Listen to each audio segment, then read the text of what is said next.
You, John Fitzgerald Kennedy, do solemnly swear. I, John Fitzgerald Kennedy, do solemnly swear. That you will faithfully execute the office of President of the United States. That I will faithfully execute the office of President of the United States. And will, to the best of your ability. And will, to the best of my ability. Preserve, protect, and defend the Constitution of the United States. Preserve, protect, and defend the Constitution of the United States. So help you God. So help me God.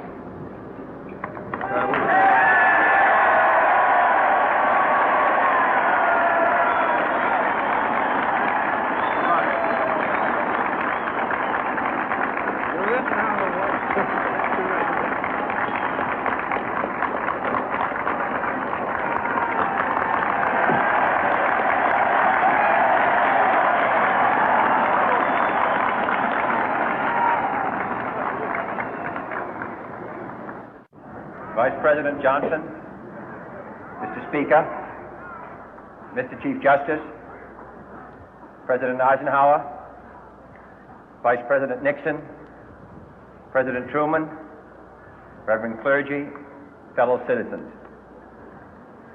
We observe today not a victory of party, but a celebration of freedom, symbolizing an end as well as a beginning, signifying renewal as well as change. For I have sworn before you and Almighty God the same solemn oath our forebears prescribed nearly a century and 3/4 ago. The world is very different now, for man holds in his mortal hands the power to abolish all forms of human poverty and all forms of human life. And yet the same revolutionary beliefs for which our forebears fought are still at issue around the globe. The belief that the rights of man come not from the generosity of the state, but from the hand of God. We dare not forget today that we are the heirs of that first revolution. Let the word go forth from this time and place to friend and foe alike that the torch has been passed to a new generation of Americans born in this century, tempered by war, disciplined by a hard and bitter peace, proud of our ancient heritage, and unwilling to witness or permit the slow undoing of those human rights to which this nation has always been committed and to which we are committed today at home and around the world.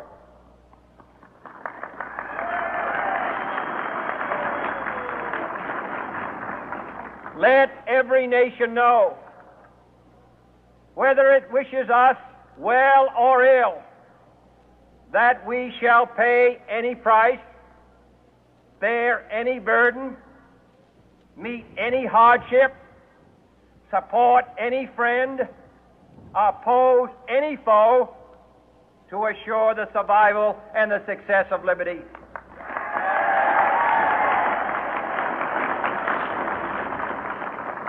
This much we pledge and more. To those old allies whose cultural and spiritual origins we share, we pledge the loyalty of faithful friends. United, there is little we cannot do in a host of cooperative ventures. Divided, there is little we can do, for we dare not meet a powerful challenge at odds and split asunder. To those new states whom we welcome to the ranks of the free, we pledge our word that one form of colonial control shall not have passed away merely to be replaced by a far more iron tyranny.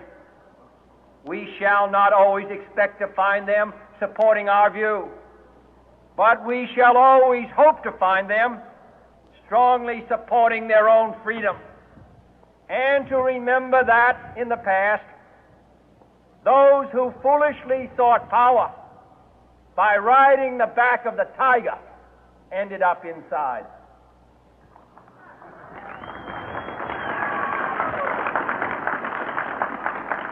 To those people in the huts and villages of half the globe struggling to break the bonds of mass misery, we pledge our best efforts to help them help themselves for whatever period is required, not because the communists may be doing it, not because we seek their votes, but because it is right. If a free society cannot help the many who are poor, it cannot save the few who are rich.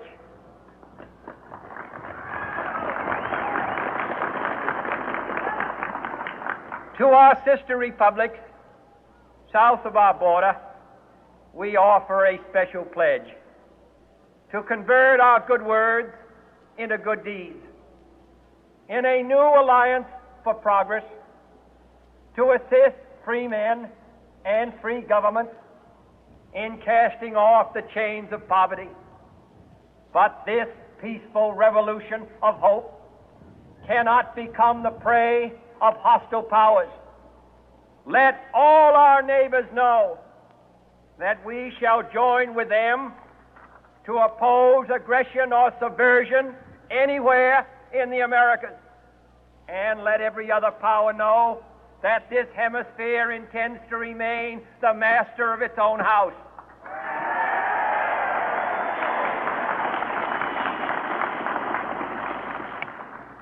To that World Assembly of Sovereign States, the United Nations, our last best hope, in an age where the instruments of war have far outpaced the instruments of peace, we renew our pledge of support to prevent it from becoming merely a forum for invective, to strengthen its shield of the new and the weak, and to enlarge the area in which its writ may run.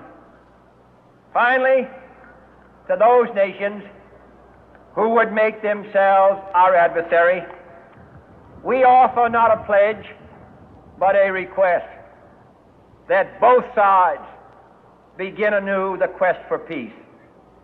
Before the dark powers of destruction, unleashed by science, engulf all humanity in planned or accidental self-destruction, we dare not tempt them with weakness, for only when our arms are sufficient beyond doubt can we be certain beyond doubt that they will never be employed.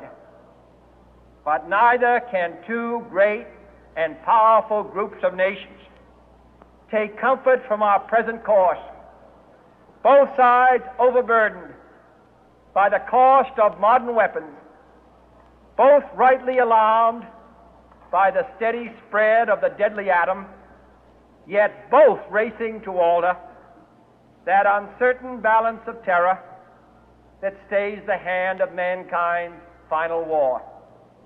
So let us begin anew, remembering on both sides that civility is not a sign of weakness, and sincerity is always subject to proof.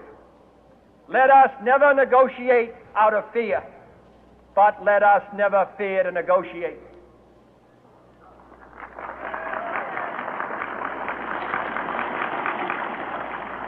Let both sides explore what problems unite us, instead of belaboring those problems which divide us.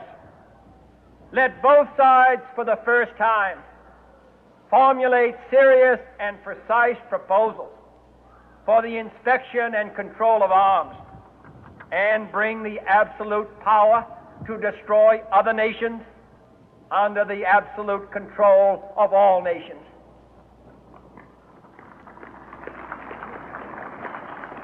Let both sides seek to invoke the wonders of science instead of its terrors. Together, let us explore the stars, conquer the deserts, eradicate disease, tap the ocean depth, and encourage the arts and commerce. Let both sides unite to heed in all corners of the earth the command of Isaiah to undo the heavy burden and let the oppressed go free. And if a beachhead of cooperation may push back the jungle of suspicion, let both sides join in creating a new